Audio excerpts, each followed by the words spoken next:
Mapakikinabangan na ng iba't ibang sektor ang 42 million pesos na sectoral center ng pamahalang panlalawigan sa Oriental Mindoro.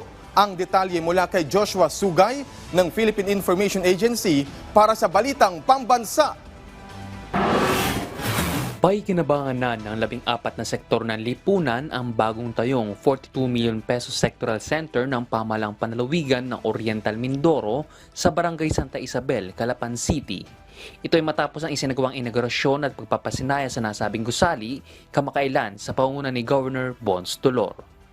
Kabilang ang mga sektor ng barangay health workers, person with disabilities, kooperatiba, fraternity, kababaihan, community anti-crime group, LGBTQ, indigenous people, mangingisda, Miss Oriental Mindoro, Parents and Teachers Association, mga guro, nakatatanda at mga magsasaka.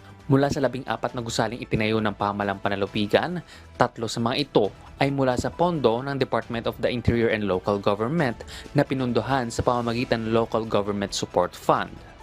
Ang mga gusali ay magsisilbing pansamantalang tirahan ng mga nabanggit na sektor, partikular na mga magmumula pa sa malalayong bayan ng probinsya na may transaksyon sa pamahalang panlalawigan o di kaya sa iba pang mga sangay ng pamahalaan sa lungsod ng Calapan.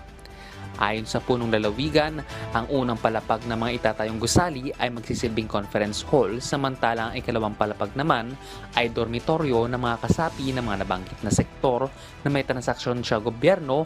Pasasalamat naman ang ipinaabot ng mga benepisyaryo dahil may matutuluyan na sila kung sakaling magagawi sila sa Calapan City kung may transaksyon, lalo na ang galing pa sa malalayong bayan sa probinsya. Mula sa Philippine Information Agency Mimaropa, Joshua Sugay para sa Balitang Pambansa.